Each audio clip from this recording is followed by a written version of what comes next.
Friends ఇప్పుడు వచ్చేసరికి మన బ్యాంక్ డీటెయిల్స్ అనేది ఎలా ఫిల్ చేయాలనేది మీకు ఫుల్ క్లియరిఫికేషన్గా అయితే నేను చెప్పడం అయితే జరుగుతుంది. సో మనం ఆప్షన్స్ దగ్గర వెళ్ళి మనం మేనేజ్ ప్రొఫైల్ దగ్గర క్లిక్ చేసిన తర్వాత ఇక్కడ ఈ విధంగా అయితే మన ఐడి నెంబర్, నెక్స్ట్ అదేవిధంగా మన మెయిల్, మన ఫోన్ నెంబర్ ఇవంతా చూపిస్తుంది.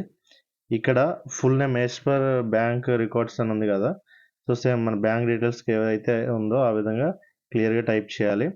ఇక్కడ వచ్చేసరికి ఏంటిదంటే అకౌంట్ నెంబర్, మాది ఎయిర్టెల్ పేమెంట్స్ కాబట్టి అకౌంట్ నెంబర్ ఇచ్చాను. అదేవిధంగా ఐఎఫ్సి కోడ్ అనేది ఇక్కడ ఇవ్వడం అయితే జరిగింది. బ్రాంచ్ వచ్చేసరికి మనం ఏ బ్రాంచ్ అనేది క్లియర్గా అనేది ఇచ్చేసి మనం సబ్మిట్ అనేది చేయాల్సి ఉంటుంది.